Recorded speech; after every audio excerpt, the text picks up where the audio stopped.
Rabbi, look, the fig tree you cursed has withered. Dawn breaks over the Judean hills as the disciples gather around what yesterday was a leafy fig tree. Now it stands completely withered, branches brittle, leaves crumbled to dust. The transformation is shocking, far more rapid and complete than natural processes could explain. Jesus stands silent for a moment, then uses this visible miracle as a teaching moment. Have faith in God. Truly, I tell you, if you say to this mountain, "Be lifted up and thrown into the sea," and do not doubt in your heart, but believe that what you say will come to pass, it will be done for you. The disciples exchange glances. Yesterday's cleansing of the temple revealed Jesus' authority over sacred space. This withered tree reveals his authority over nature itself. But neither action has endeared him to Jerusalem's power brokers. As they resume their journey toward the city, the disciples sense the rising tension. After yesterday's confrontation, the religious authorities will certainly respond. The question is not if, but how. Welcome to Holy Tuesday, the day of great debates, when the battle for truth unfolds not with swords but with words.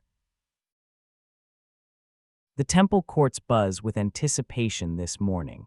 News of yesterday's disruption has spread throughout Jerusalem. The merchants have returned, but warily, keeping a nervous eye for the teacher from Nazareth who overturned their tables. More significant is the presence of various religious leaders positioned strategically throughout the courts. Pharisees, Sadducees, Herodians, scribes, groups normally at odds with each other, have found common cause in opposing Jesus.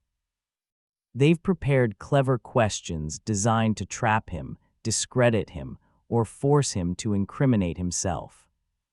For Jesus, this will be a day of intense intellectual and theological combat. Each encounter is a verbal duel with the best religious minds in Judaism, all taking place within public view. The stakes are enormous. The temple crowd will judge whether this Galilean teacher truly has the wisdom and authority he claims. What unfolds today demonstrates Jesus' unmatched wisdom and reveals the growing desperation of his opponents. As each attempt to entrap him fails, their questions become more pointed and their hostility more apparent. By day's end, the battle lines will be clearly drawn, and the path to Good Friday becomes inevitable.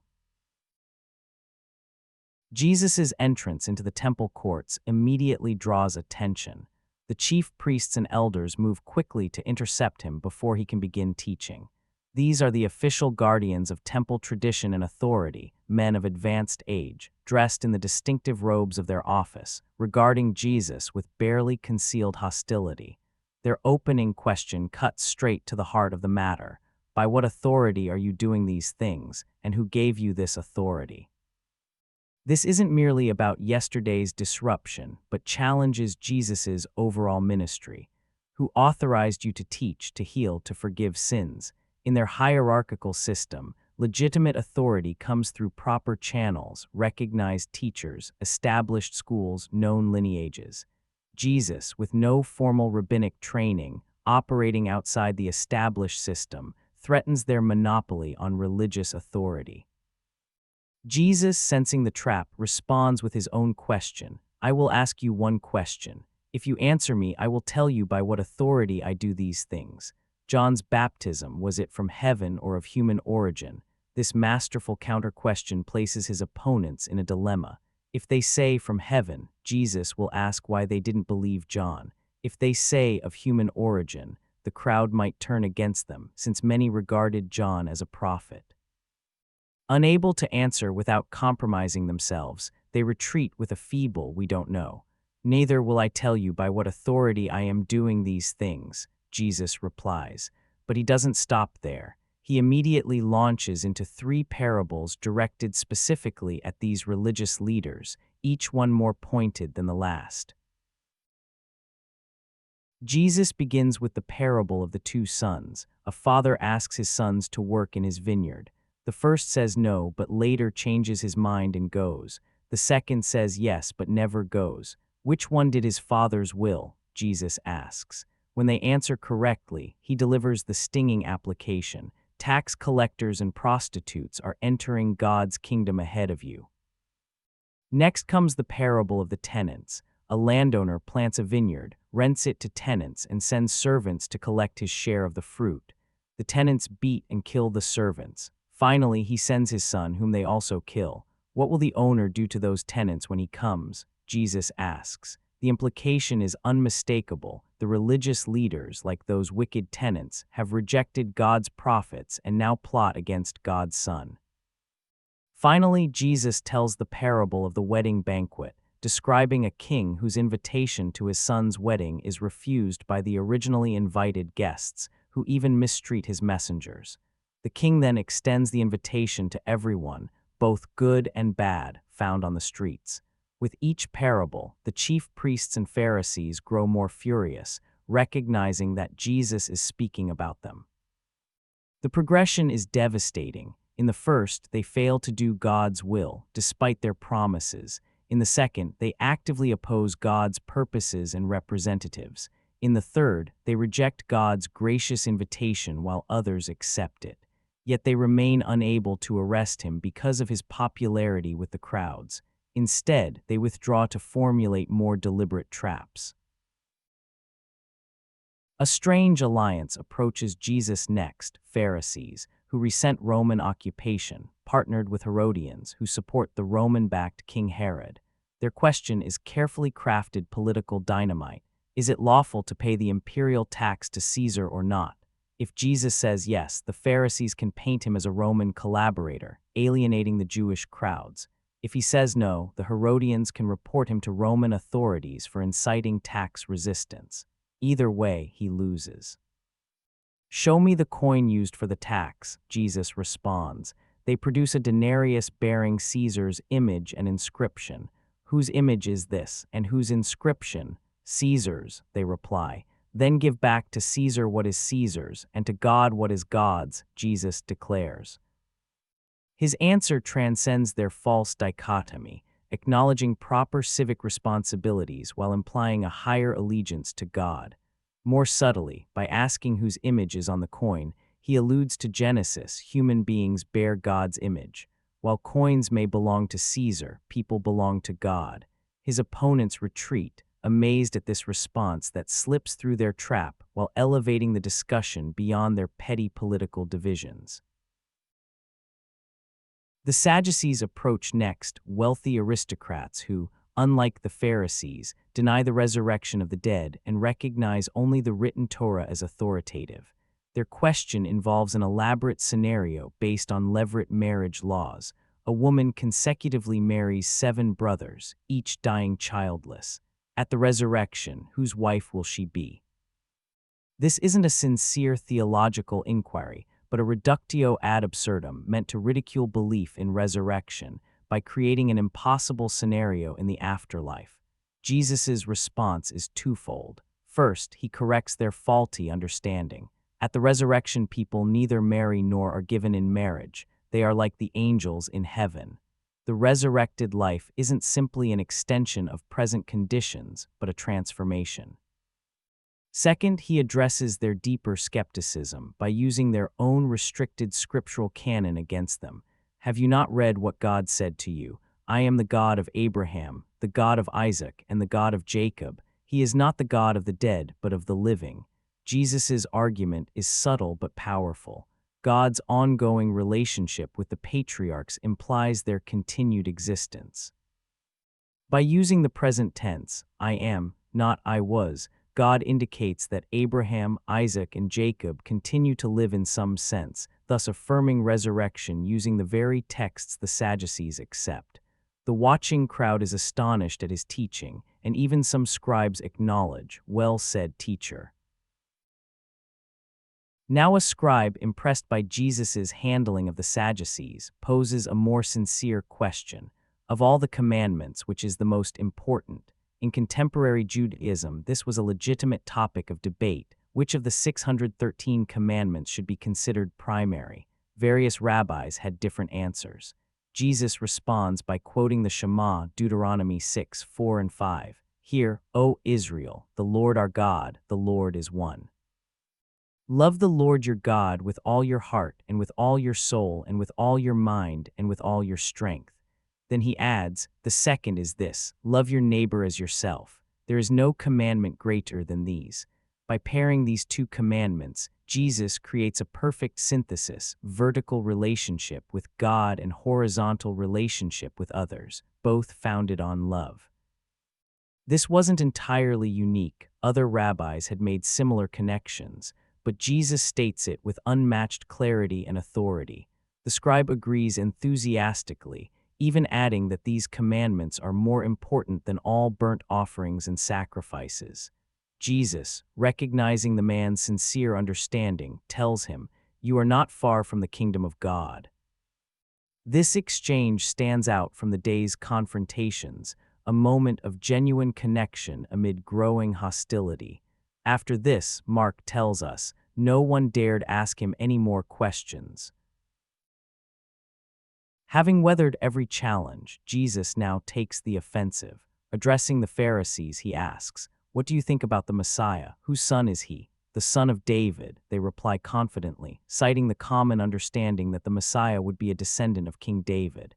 "How is it then that David, speaking by the Spirit, calls him Lord?" Jesus counters, quoting Psalm 110, "The Lord said to my Lord, sit at my right hand until I put your enemies under your feet." Then comes the challenging question. If David calls him Lord, how can he be his son? This paradox, how can the Messiah be both David's descendant and his superior, stumps the Pharisees. The answer, which Jesus implies but doesn't explicitly state, is that the Messiah is more than a human political leader. He has a divine nature that transcends his Davidic lineage.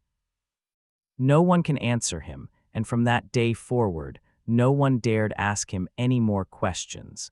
The verbal sparring of Holy Tuesday has ended with Jesus's complete intellectual victory. With his opponents silenced, Jesus delivers his most scathing critique of the religious establishment in what's commonly called the Seven Woes Discourse, recorded in Matthew 23. Now he speaks not to trap or defend, but to expose hypocrisy and call for authentic faith. The teachers of the law and the Pharisees sit in Moses' seat, he begins, acknowledging their legitimate teaching authority. So you must be careful to do everything they tell you. But do not do what they do, for they do not practice what they preach. What follows is a series of woes directed at religious leaders who create burdens for others without helping them, perform religious duties for public recognition, block others from entering God's kingdom, focus on technical observance while neglecting justice, mercy, and faithfulness, maintain external purity while harboring internal corruption, appear righteous outwardly while being full of hypocrisy. Jesus' language is shocking in its directness. Blind guides, whitewashed tombs, snakes, brood of vipers. This is not the gentle Jesus of popular imagination, but a prophet in the tradition of Isaiah and Jeremiah, calling religious leaders to account for failing their sacred responsibilities. Yet even within this fierce condemnation comes a lament of love. "Jerusalem, Jerusalem, you who kill the prophets and stone those sent to you, how often I have longed to gather your children together, as a hen gathers her chicks under her wings, and you were not willing."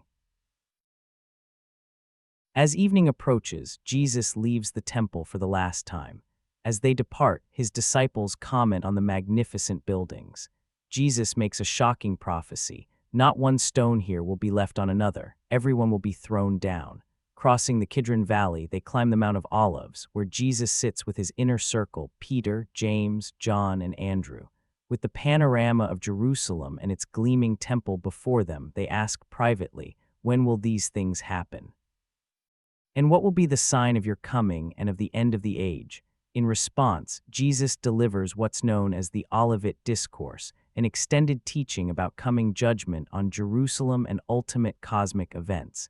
He warns of false messiahs and false prophets, wars, famines, and earthquakes as birth pains, persecution of his followers, the abomination that causes desolation in the holy place, unprecedented tribulation. and his ultimate return on the clouds of heaven with power and great glory. He urges watchfulness through parables about servants, virgins, and talents, each emphasizing the need for spiritual readiness. He concludes with a vivid description of final judgment, separating sheep from goats based on how they treated the least of these. The discourse weaves together prophecies about Jerusalem's destruction that will be fulfilled in 70 AD and cosmic end-time events, creating a complex tapestry that Christian theologians have interpreted variously throughout history. As darkness falls, Jesus finishes his teaching. As you know, the Passover is 2 days away, he reminds his disciples, and the Son of Man will be handed over to be crucified. While Jesus teaches on the Mount of Olives, the chief priests and elders gather at the palace of Caiaphas, the high priest. The verbal conflicts of the day have only hardened their resolve to eliminate Jesus. They've tried to entrap him with questions about Roman authority, theological puzzles, and legal technicalities. Each attempt has failed. Worse, each has showcased his wisdom while exposing their inadequacies before the crowds. Now they plot in earnest, though still cautious. Not during the festival, they agree, or there may be a riot among the people. But unexpected opportunity is about to present itself from an unimaginable source, one of Jesus's own inner circle. Holy Tuesday reveals Jesus's intellectual and theological brilliance. When confronted with the best minds of his generation, experts in law, politics, and religious tradition, he not only avoids their traps, but transforms each encounter into an opportunity to reveal deeper truth. Today's confrontations highlight several crucial dimensions of Jesus's identity and mission. In responding to the question about authority, he implies his authority comes directly from God, not human institutions. In the question about taxes, he transcends false dichotomies between political and religious realms. In discussing resurrection, he reveals a transformed understanding of life beyond death. In identifying the greatest commandment, he distills all religious obligations to love of God and neighbor. Most provocatively, Jesus turns the tables by asking about the Messiah's identity, hinting at his own divine nature. This is no mere teacher cleverly answering difficult questions. This is someone claiming divine authority while exposing the spiritual poverty of established religion. The Seven Woes discourse reveals Jesus's passion for authentic faith over ritual performance. His harshest words are reserved not for ordinary sinners, but for religious hypocrites who use God's name while misrepresenting God's character. This reminds us that religious position without integrity is particularly offensive to God. Perhaps most poignant is the contrast between Jesus's intellectual victories and his approaching fate. He wins every debate yet loses his life. His wisdom silences his opponents, yet they will still succeed in killing him. This paradox lies at the heart of Holy Week, apparent defeat becoming ultimate victory, weakness becoming strength, death becoming life.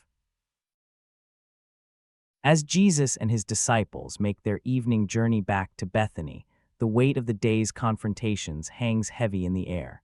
The verbal jousting in the temple has left even the most determined opponents speechless, but has also accelerated their deadly plots. Tomorrow, Jesus will spend a quieter day with his closest followers.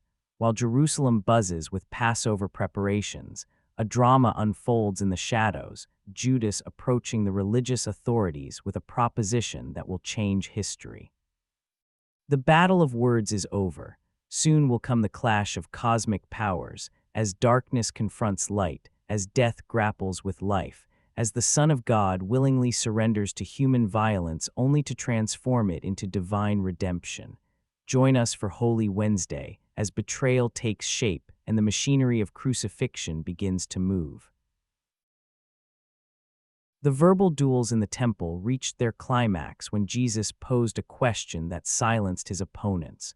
Drawing from Psalm 110, he asked, "What do you think about the Messiah? Whose son is he?" "David's son," they replied confidently.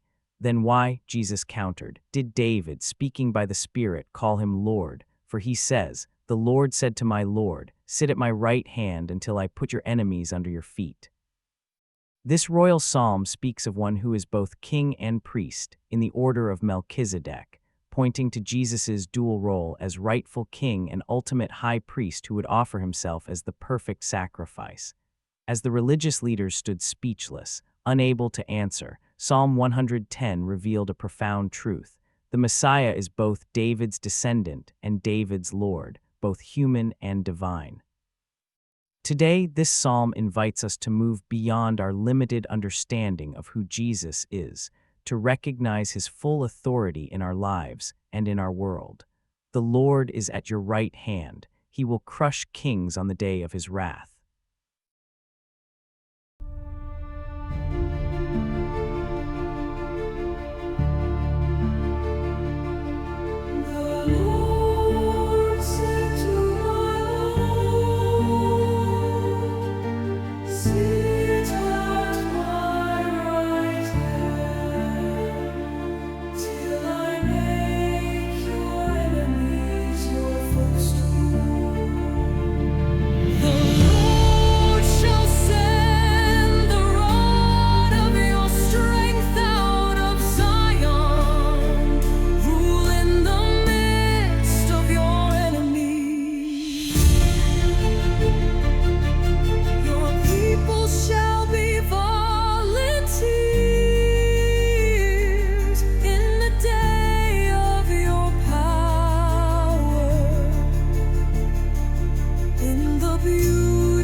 Shall drink of the brook by the wayside.